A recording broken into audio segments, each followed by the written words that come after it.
રાજકોટની જ્યાં રક્ષાબંધનના પવિત્ર પર્વની ઉજવણી થઈ અને નાના ભૂલકાઓએ રક્ષાબંધનની ઉજવણી કરી છે। બહેને પોતાના ભાઈઓને રાખડી બાંધી છે તો બહેને ભાઈઓના સારા સ્વાસ્થ્ય માટે પણ પ્રાર્થના કરી।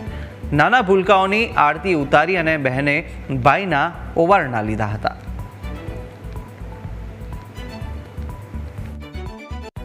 રક્ષાબંધનના પવિત્ર દિવસે દરેક ઘરમાં બહેન પોતાના ભાઈને રક્ષારૂપી રાખડી બાંધી રહી છે।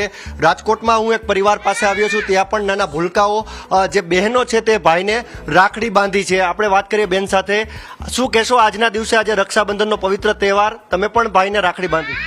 મારું નામ ધ્યાની જાની છે। આજે રક્ષાબંધનના તહેવારે મેં મારા બે નાના ભાઈને રાખડી બાંધી છે અને ભગવાન એ બેયને ખુશ રાખે। આજે પવિત્ર દિવસ છે, આપે પણ આપણા ભાઈને રાખડી બાંધી, શું કહેશો આજના દિવસે? આજે રક્ષાબંધનનો પવિત્ર તહેવાર છે અને હું અમદાવાદથી મારા ભાઈને રાખડી બાંધવા માટે આવેલી છું અને આજના દિવસે એ જ ભગવાનને પ્રાર્થના કે ભગવાન સદાય મારા ભાઈને ખુશ રાખે। ભગવાન સદાય તેમના ભાઈને ખુશ રાખે તેવી તે પ્રાર્થના કરી રહ્યા છે। ત્યારે આજે સમગ્ર દેશમાં રક્ષાબંધનની ભાવપૂર્વક ઉજવણી પણ થઈ રહી છે। કેમેરા પર્સન અભય ત્રિવેદી સાથે ઋષિ દવે, ન્યૂઝ કેપિટલ, રાજકોટ।